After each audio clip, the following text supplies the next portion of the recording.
Saya ingin bacakan dulu hadis Nabi sallallahu alaihi wasallam, dan bagi teman-teman yang mengaji kumpulan hadis dasar ya, ada 42 hadis yang dikumpulkan tentang pokok-pokok agama oleh Al-Imam An-Nawawi, diberi nama Al-Arba'in, kisaran 40-an ya. Di antara kumpulan itu ada mengutip kalimat Nabi sallallahu alaihi wasallam yang menyebutkan tentang seorang lelaki. Tsumma dzakara rajula. Nabi mengisahkan seorang lelaki yutilus safara, yang menempuh perjalanan panjang. Asy'atha aghbara, sampai ia terkena debu ya. Jadi dulu kan belum ada mobil seperti kita sekarang. Jadi ini menunjukkan dia melakukan perjalanan panjang. Ya, sehingga sudah berdebu gitu wajahnya. Kemudian yamuddu yadayhi ilas sama, dia mengangkat tangannya ke langit. Ya, fayaqulu ya Rabb ya Rabb. Dan dia mulai membuka doanya dengan menyebut al-asmaul husna. Ya Rabb ya Rabb. 3 perbuatan ini seharusnya cepat mengabulkan doa. Karena memenuhi 3 unsur cepatnya doa dikabulkan. 1, doa yang dipanjatkan dalam perjalanan jauh itu cepat dikabulkan oleh Allah Subhanahu wa taala. Apalagi perjalanan menuju tempat yang baik untuk mengerjakan perbuatan baik. Ya, misal umrah, ya, haji di pesawat, banyak berdoa, banyak tobat. Perjalanan ke majlis ilmu, ya, banyak berdoa, itu cepat dikabulkan. Bahkan khusus untuk majlis ilmu itu langsung ada hadisnya di Ibnu Majah itu, ya, nomor hadis 233, ya, dari sahabat Abu Darda. Ya, Nabi SAW menyampaikan, man salaka tariqan yaltamisu fihi ilman sahalallahu lahu tariqan ilal jannah, ya, wa innal malaikata la tadau ajnihataha ridan li talibil ilmi. Ya, orang yang menempuh perjalanan untuk menuntut pengetahuan walaupun sedikit, itu akan dihitung oleh Allah untuk memudahkan langkah ia ke surga. Dan kalau penuntut ilmu ini mengetahui, sejak dia mulai berangkat, malaikat membentangkan sayapnya, memberikan ridha kepadanya. Di antara makna ridha itu adalah mengaminkan doanya. Ya, bahkan hatal hitan allati fil bihar, sampai ikan-ikan yang di laut itu pun memohonkan ampunan kalau kita mengetahui. Hadis sahih. Ya, jadi ini perjalanan panjang. Yang kedua, hadis tentang mengangkat tangan seperti ini. Ya, jadi semakin kita ingin memohon, mengangkat tangan, jadi menyatukan seperti ini. 2, ya, begini ya. Nanti kalau semakin tinggi lagi seperti istisqa, semakin tinggi. Nah, ini ada hadis mengatakan ketika seorang mengangkat tangan, itu doanya lebih cepat dikabulkan oleh Allah dibandingkan dengan yang diam. Ya. Innallaha hayyun karimun. Ya, sungguh Allah itu punya sifat malu yang dalam dan sangat mulia. Dan akan merasa malu jika seorang hamba mengangkat tangannya dengan berdoa lantas tidak mengabulkannya. Ini kalimat ini muncul dari Nabi ketika seorang bertanya begini, ya Rasulullah, kalau saya mengangkat tangan berdoa dikabulkan nggak? Ya, terus kata Nabi begini, bagaimana kalau ada di antaramu meminta kepadamu dengan mengangkat tangannya? Kira-kira bagaimana?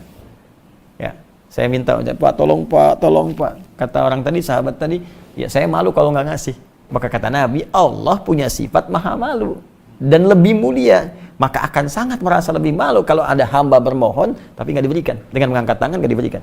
2. 3, al-asmaul husna. Orang yang berdoa dengan memulai al-asmaul husna akan lebih cepat dikabulkan doanya dibandingkan dengan yang tidak menyebutkannya. Bahkan diperintah ya, di Quran surah ke-17 ayat 110. Qulid Allah awid ar-Rahman ayyamma tad'u falahul asmaul husna. Kalau engkau punya permohonan, sebut nama Allah atau sebut namanya Ar-Rahman, atau bahkan pilih di antara nama Allah yang terbaik sesuai dengan kebutuhan kita. Butuh rezeki, sebut ya Allah ya Razzaq. Ya, butuh ilmu, mau belajar ya Allah ya Alim. Ya, kita bacakan. Nabi Zakaria membaca bermohon kepada Allah dengan menyebutkan dulu nama al-asmaul husna. Minta keturunan, padahal divonis beliau sudah sepuh, rambut memutih, fisik letih, istri divonis secara klinis mandul dan menopause. Memohon kepada Allah diabadikan di Quran surah ketiga ayat 38. Ya, hunalika da'a Zakaria rabbah qala rabbi. Ya, hunalika da'a Zakaria rabbah qala rabbi habli min ladunka dzurriyyatan thayyibah. Di mihrabnya Nabi Zakaria berdoa kepada Allah mengatakan rabbi habli. Dari kata Al-Wahhab. Pemberi tanpa batas. Ya Allah, mereka mengatakan, aku punya keterbatasan, mohon engkau yang merawatku, yang tahu kebutuhanku, engkau memberi tanpa batas. Maka tunjukkan kepada mereka dengan sifat yang tak ada batasnya, anugerahkan hamba keturunan. Dikabulkan. Innaka sami'ud du'a. Orang tadi melakukan ketiganya, menempuh jalan jauh, ngangkat tangan, dan menyebut al-asmaul husna. Harusnya 3 kali lebih cepat dikabulkan dari orang biasa. Apa jawab Nabi? Anna yustajabu lidzalik. Doanya mustahil dijawab, kata Nabi. Gak bisa dijawab. Bingung sahabat, kok bisa? Ya, apa jawab Nabi? Famat'amu haram, makanannya haram. Mashrabu haram, minumannya haram. Ya, malbasu haram, pakaiannya haram. Wa ghudhiya biharamin, dan dia mendapatkan pokok-pokok hidup yang haram. Perlengkapan hidupnya haram. Jadi begini, kalau biasanya kalau kita mau minum ada gelas ya. Nah, ini anggap aja gelas nih. Ini kita mau minum. Jadi kalau seorang berbuat dosa menggunakan yang haram, ya dari makan haram segala haram, ini gelasnya ketutup nih begini. Ya. Kalau ketutup, semakin banyak yang haramnya, semakin keras tutupnya. Kalau ketutup seperti ini, bukankah kita mau masukkan apa aja susah begini? Nah, jadi bukan Allah nggak mengabulkan doanya, cuma karena ketutup begini mental. Sedangkan sifat doa itu kalau diminta kan pasti dikabul. Ya, di Quran surah kedua ayat 186. Ya, wa idza sa'alaka 'ibadi 'anni fa inni qarib. Ya. Muhammad sampaikan pada hambaku kalau mereka mencari-cari aku, katakan enggak usah dicari, aku dekat. Saya tanya, apa motif hamba kalau nyari Allah? Cuma 2. Kalau nggak tobat, mau minta doa. Rata-rata begitu. Umumnya demikian. Kalau dia mencari Allah tuh kalau bukan karena ingin taubat, ingin minta sesuatu. Karena itu langsung dijawab oleh Allah di kalimat berikutnya. Ya, ujibu da'watad da'i idza da'an. Sampai kapanpun hambaku berdoa kepadaku, pasti aku kabulkan. Kalau bukan sekarang, nanti saat dia siap. Atau aku ganti dengan apa yang dia butuhkan, dengan apa yang dia inginkan. Nah, cuma saat Allah ingin mengabulkan, diberikan, tadi tertutup oleh maksiat, terhalang begini. Ya. Ini kan ini ada longgar begini nih, terbuka begini. Ini kita bisa masukkan apa aja, ini sini. Tapi kalau kita tutup begini, kita masukkan pun kan balik lagi. Ya. Nah, ini problemnya apa? Yang haram tadi. Nah, maka mohon maaf, doa saja sulit terkabul. Maka bagaimana kemudian itu bisa mendapatkan penilaian baik di sisi Allah Subhanahu wa taala dari sumber-sumber yang haram. Maka muncullah kalimat Nabi sallallahu alaihi wasallam, "Innallaha thayyibun la yaqbalu illa thayyibah." Allah itu maha baik, maha suci, tidak menerima satu amalan kecuali dari yang suci. Karena itu orang korupsi misalnya dipakai nyumbang masjid, nah, nggak ada nilainya insya Allah Subhanahu wa taala. Ya. Nah, terkait dengan yang tadi bagaimana statusnya Ustadz? Bapak saya judi, pemabuk. Nah, sebelum kita sampai kepada hukum, kita sampai kepada fikih dakwah dulu. Nah, kadang-kadang fikih dakwah, pendekatan fikih dakwah itu lebih diutamakan dibandingkan fikih ibadah atau fikih muamalah. Baik. Buka Quran surah ke-16 ayat 125. Di situ Allah menyampaikan, "Ud'u ila sabili rabbika bil hikmah wal mau'izatil hasanah wajadilhum billati hiya ahsan." Jika ada orang belum paham tentang hukum-hukum Allah yang bisa berdampak buruk bagi kehidupannya kalau ia melanggar yang haram, ya, atau hukum-hukum yang lain, maka terangkan, ajak dia. Ud'u, ajak dia. Ya, pertama dengan cara hikmah. Nasihat disimpan dulu, debat disimpan dulu. Yang muncul hikmah.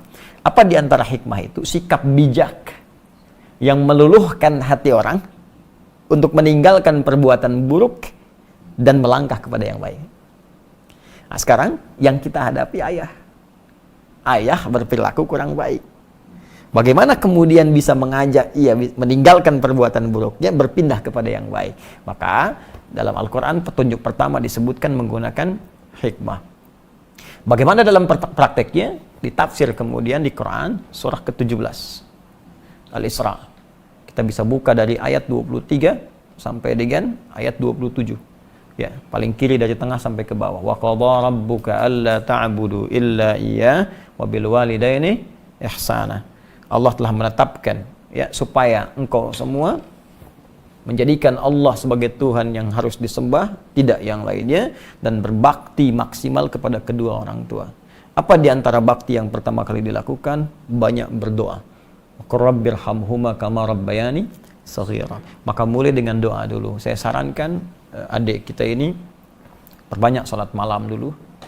Ya, kalau perlu bangun ya di keluarganya, ajak ibunya. Ya, ajak kemudian adiknya kalau punya adik. Bangun semua tahajud, minta kepada Allah. Ya Allah, beri petunjuk keluarga kami. Ya Allah, jauhkan dari yang haram. Ya Allah, sayangi ayah, ya Allah. Ya Allah, sayangi ibu. Minta dengan suara yang khusyuk, minta dengan keinginan yang khusyuk. Ya. Kemudian kalau perlu duduk bersama berdoa, baca Quran, mohon ya Allah, minta. Sehingga walaupun nggak disebut langsung ayah itu, dengan pekerjaan itu akan menyentuh kepada kalbunya. Kami tidak ingin yang haram ya Allah. Ya Allah, kami tidak kuat dengan neraka ya Allah. Ya Allah, sayangi ayah ya Allah. Jadikan saya anak soleh misalnya. Mintakan itu. Kalau perlu bangun malam dia, sholat misalnya, dekat ayahnya tidur, dia sholat.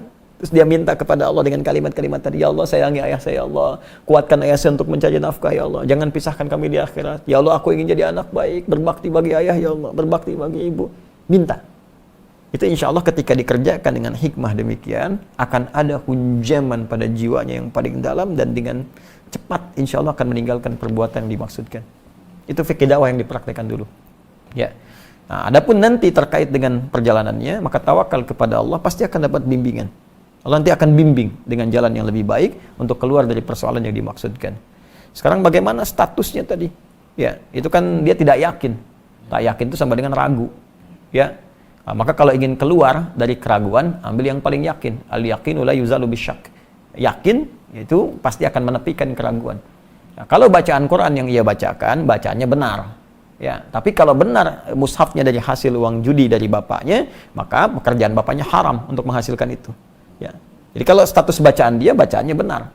Cuman hasil yang dia dapatkan dari situ, ya, didapatkan dari hasil yang haram. Jadi bapaknya bermaksiat dari situ, anaknya dia mendapatkan pahala dari bacaannya. Ya, dari bacaannya. Bapaknya berdosa memberikan nilai itu. Cuman kalau anaknya ridho dengan pemberiannya itu, maka anak ikut dosa di situ. Ya, jadi misal gini, dikasih mushaf nih. Dia tahu ini, ya, ini mushaf benar.